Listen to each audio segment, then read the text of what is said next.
Hello friends, this is Bhavna here. Welcome to let's crack. तो कैसे हैं सभी?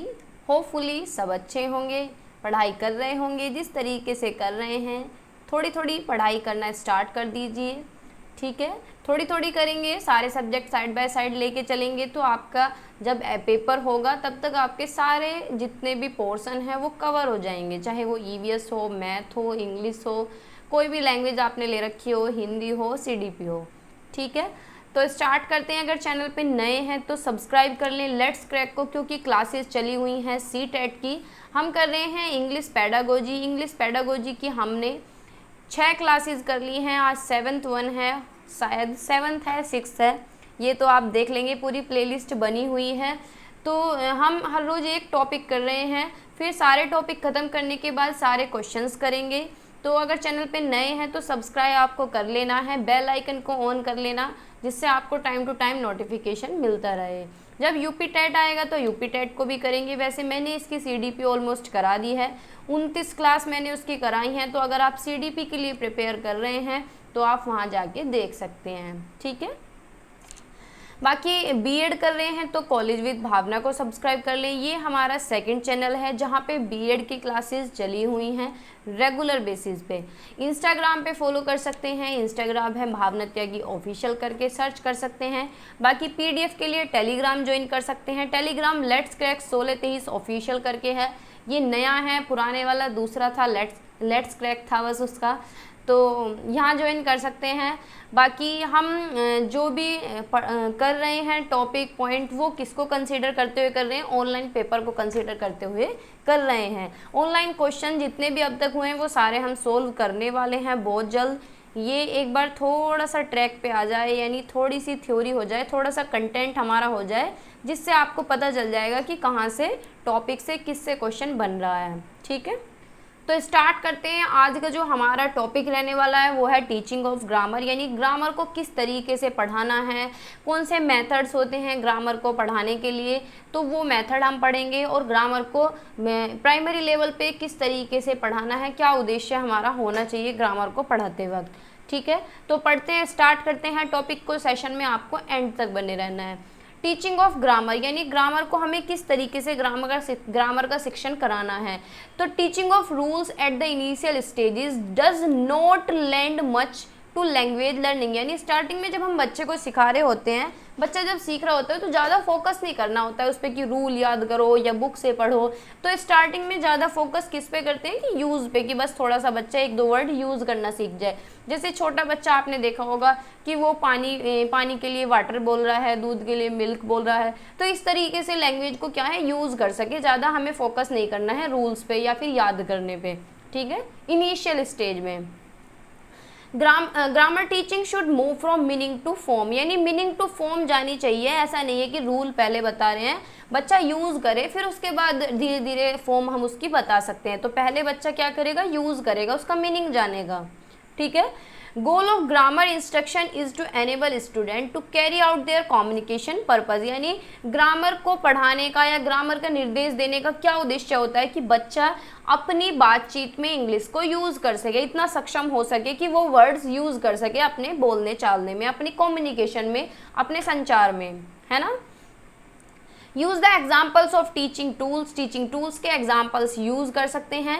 गैप फिलिंग एक्सरसाइज करा सकते हैं बच्चे को, गैप फिलिंग एक्सरसाइज को बढ़ावा देना है। गैप फिलिंग यानी इस तरीके से नहीं करते, फिलिंग द ब्लैंक्स होता है डैश करके, है ना, फिलअप जो होते हैं, तो फिलअप हम बच्चे को करा सकते हैं। Grammar should be teach in the context to connect grammar point with real life context, यानी बच्चे के क्या है संदर्भ से जोड़ना है, उसकी रियल लाइफ से कनेक्ट करना है, उसकी रियल लाइफ से कनेक्ट करना है जो भी हम पढ़ा रहे हैं।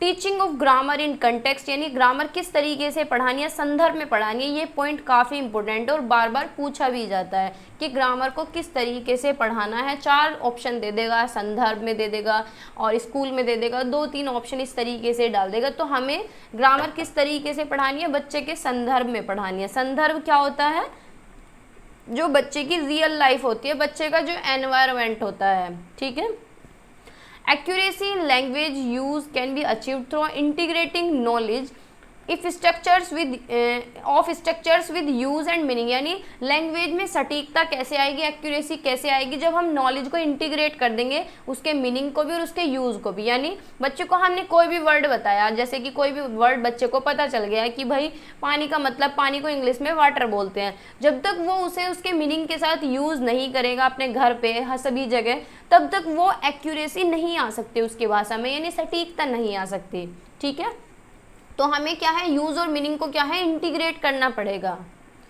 ठीक है, फिर है फॉर्मल ग्रामर और पर्सपेक्टिव ग्रामर, यानी और किस तरीके से हम ग्रामर को पढ़ा सकते हैं। तो फॉर्मल ग्रामर होती है और पर्सपेक्टिव ग्रामर, यानी फॉर्मल ग्रामर को हम पर्सपेक्टिव ग्रामर भी बोल सकते हैं। फॉर्मल क्या है, देखो फॉर्मल जहाँ पे वर्ड आता है तो फॉर्मल होता है हमारे स्कूल से जुड़ा हुआ, अगर हम किसी कोचिंग इंस्टीट्यूट में जा रहे हैं तो वो फॉर्मल होता है। तो फॉर्मल ग्रामर को ट्रेडिशनल ओल्ड ग्रामर भी बोलते हैं या फिर पर्सपेक्टिव ग्रामर भी बोलते हैं। तो इसमें क्या है, only rules and forms of their own sake are taught without taking into account the utility in students life, यानी इसमें क्या है, बच्चे को रूल्स याद कराए जाते हैं, फॉर्म्स बताई जाती हैं टीचर के अपने मजे के लिए, उसे कोई मतलब नहीं होता कि बच्चे की लाइफ में वो यूज हो रही है या नहीं हो रहा है ना।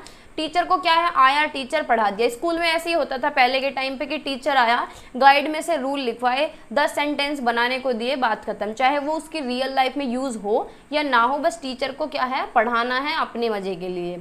ठीक है, अपना काम पूरा हो गया, बात खत्म।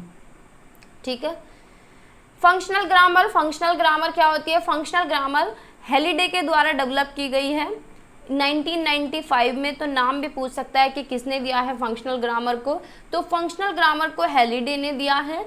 It looks at language in context with real life situation, नाम से पता चल रहा है फंक्शनल ग्रामर जो फंक्शन करती हो, तो हमें इसमें लैंग्वेज को किस तरीके से पढ़ाना होता है, रियल लाइफ सिचुएशन में बच्चे के पढ़ाना होता है, उसके संदर्भ से, उसकी रियल लाइफ से। ठीक है, it is attention to the way language is actually used in communicative context, यानी हाँ बच्चा क्या है एक्चुअली यूज़ कर सके अपनी कम्युनिकेशन में, अपने संदर्भ में। तो इस पे हमें ध्यान देना है कि भाषा बच्चा एक्चुअली यूज़ कर सके अपने कम्युनिकेशन पर्पज़ में, अपने कंटेक्स्ट में, अपने संदर्भ में।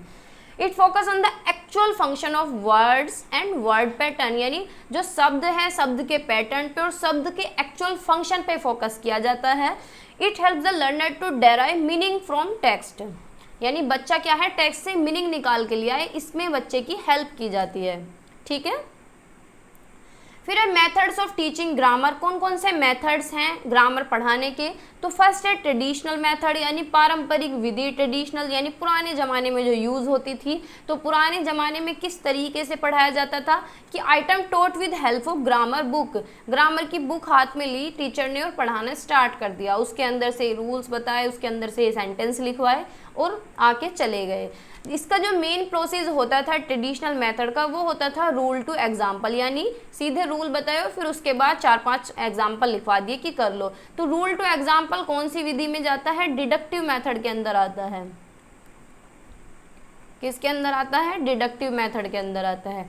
It emphasises on rote learning, इसमें रट्टे पे फोकस होता था कि भाई रूल याद कर लो, डेफिनेशंस को रट लो।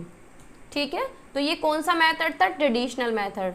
फिर है इनफॉर्मल मेथड, इनफॉर्मल यानी फॉर्मल तो जो हम स्कूल में सीखते हैं, इनफॉर्मल होता है जो हम कहीं से भी कुछ भी नॉलेज ले लेते हैं।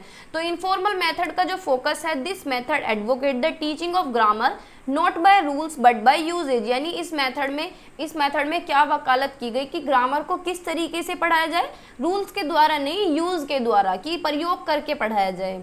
When grammar is taught in the context of real life situation, it is called pedagogical grammar. जब ग्रामर को संदर्भ में पढ़ाया जाए, रियल लाइफ सिचुएशन से कनेक्ट करके पढ़ाया जाए, तो उसे बोला जाता है पेडागोजिकल ग्रामर। ये क्वेश्चन आया हुआ है 2-3 बार। ठीक है, तो ये पॉइंट आपको बिल्कुल याद रखना है। Student learn language with a lot of oral work, बच्चे क्या है ओरली लैंग्वेज को सीख जाते हैं। डिमांड लॉट ऑफ प्रैक्टिस, लेकिन इस मेथड में क्या है बहुत ज़्यादा प्रैक्टिस चाहिए बच्चे को भाई, क्योंकि उसे रूल तो याद करने नहीं, यूज़ करना है, तो यूज़ के लिए प्रैक्टिस चाहिए, यानी ज़्यादा से ज़्यादा यूज़ करेगा तभी वो सीखेगा। ठीक है, student do not gate systematise knowledge of grammar. इस मेथड में बच्चे को एक सिस्टमेटिक तरीका नहीं मिलता ग्रामर को पढ़ने का, बस ये है कि यूज़ करता रहता है, सीखता रहता है। जैसे कि इंग्लिश स्पीकिंग है, इंग्लिश स्पीकिंग बहुत से लोग ऐसे होते हैं कि जिन्हें इंग्लिश ग्रामर बहुत कम आती है और इंग्लिश स्पीकिंग उनकी बहुत अच्छी होती है, तो उनके पास कोई सिस्टमेटिक नॉलेज नहीं होती ग्रामर की, तो वो एक तरीके से इनफॉर्मल मेथड ही माना जाता है क्योंकि वो यूज़ ज़्यादा करते हैं। तो इस मेथड में ज़्यादा फोकस किस पे है, यूज़ करने पे फोकस है। ठीक है, आगे चलते हैं। फिर है reference and correlation method. Reference और कोरिलेशन मेथड को इंसिडेंटल मेथड भी कहते हैं। इंसिडेंटल यानी इंसिडेंटली हो गया, एकदम से हो गया। तो इसे कैसे पढ़ाया जाता है, इंसिडेंटल मेथड के थ्रू पढ़ाया जाता है इसमें ग्रामर को। इसमें grammar is taught while teaching the text book और अ कंपोजिशन, यानी इसमें ग्रामर कैसे पढ़ाई जाती है, बाय इंसिडेंट पढ़ाई जाती है। जैसे कि टीचर क्या है, कोई भी चैप्टर पढ़ा रही है, पोएट्री का, प्रोज का, कि भाई चैप्टर पढ़ा रही है, राम और श्याम का कोई चैप्टर है वो पढ़ा रही है, तो टीचर ने उसमें नाउन मार्क करा दिए कि भाई राम का नाम आ रहा है, श्याम का नाम आ रहा है, सीता का नाम आ रहा है, लक्ष्मण का नाम आ रहा है, तो ये सारे वर्ड क्या है, मार्क करा दिए। फिर टीचर ने पूरा चैप्टर कराने के बाद टीचर ने बताया कि जो मैंने ये मार्क करा है ये क्या है, ये नाउन है। तो टीचर ने ग्रामर पढ़ाती बार ही बता दिया, ग्रामर पढ़ाने के बाद मतलब ग्रामर पढ़ाने के चैप्टर पढ़ाने के दौरान ही ग्रामर को करा दिया। वर्ड्स रिपीट करती हूँ कि टीचर ने चैप्टर पढ़ाते हुए ही नाउन पढ़ा दिया बच्चों को। तो इसमें क्या है, ग्रामर को कैसे पढ़ाया जाता है, टेक्स्ट बुक पढ़ाते दौरान ही पढ़ा दिया जाता है। ठीक है, जैसे कि टीचर ने क्या है, ऑफ फिर अंडरलाइन करा दिया, इस तरीके के वर्ड पे अंडरलाइन करा दिया, ऑन पे करा दिया, फिर बाद में टीचर बता रही है कि ये क्या है, प्रोनाउन है। तो ये मेथड जो फोकस करता है application of rules and there uses, यानी इस मेथड का जो फोकस है वो किस पे है, रूल को अप्लाई करना, उनके यूज देखना। ठीक है, फिर है inductive and deductive method. Inductive and deductive method में क्या है, इंडक्टिव होता है एग्जाम्पल टू रूल जाना, इरेजर ले लेते हैं, एग्जाम्पल टू रूल जाना, और डिडक्टिव होता है रूल टू एग्जाम्पल जाना। जैसे कि अभी मैंने बताया, जैसे कि टीचर बुक पढ़ा रही है या कुछ भी कर रही है, तो टीचर क्या है, टीचर ने पहले बहुत सारे एग्जाम्पल दे दिए, फिर उसके बाद बताया कि नाउन ये से कहते हैं, बहुत सारे एग्जाम्पल। जैसे टीचर ने अपनी सराउंडिंग में बताया क्लास के अंदर कि तुम टेबल पे बैठे हो, ये क्या है, टेबल है, अपनी कॉपी में लिख लो सारी ये। ठीक है, ये क्या है, ये चौक है, चौक हाथ में दिखा के, ठीक है, चौक हाथ में दिखाया टीचर ने, डस्टर हाथ में दिखा दिया, ब्लैक बोर्ड बता दिया कि ये ब्लैक बोर्ड है, ये सारे पॉइंट्स लिख लो, ये सारे एग्जाम्पल लिख लो। फिर उसके बाद बताया कि ये सारे जो आपने लिखे हैं ये बच्चों क्या कहलाते हैं, नाउन कहलाते हैं। तो टीचर ने कैसे पढ़ाया, एग्जाम्पल टू रूल पढ़ाया, तो इसे क्या बोलते हैं, इंडक्टिव मेथड बोलते हैं। ठीक है, डिडक्टिव क्या होता है कि टीचर क्या है, रूल बता रही है, उसके बाद एग्जाम्पल बता रही है, कि पहले नाउन की डेफिनेशन बता दी, फिर एग्जाम्पल बताई कि हमारे चारों तरफ जो ये सामान है, आपका बैग है, आपकी डेस्क है, आपका बोर्ड है, आपका डस्टर है, आपकी चौक है, आपका फैन है, ये सारे क्या है, एग्जाम्पल हैं नाउन के। तो पहले रूल बताया, फिर उसके बाद एग्जाम्पल पे गई। तो ये है हमारी डिडक्टिव अप्रोच। तो होपफुली आपको समझ आया होगा, क्या हो गया, होपफुली आपको समझ आया होगा, क्लास भी अच्छी लगी होगी। छोटी सी क्लास थी, छोटी छोटी क्लास हम कर रहे हैं जिससे कि आपको बहुत ज़्यादा बोर भी फील ना हो और टिपिकल भी ना लगे इंग्लिश, और इजीली कवर हो जाए। तो बस यही मोटिव है। तो अगर क्लास अच्छी लगती है, इन्फॉर्मेटिव लगती है, तो शेयर कर सकते हैं अपने फ्रेंड्स के साथ। तो बाय बाय, टेक केयर, पढ़ते रहिए और मुस्कुराते रहिए।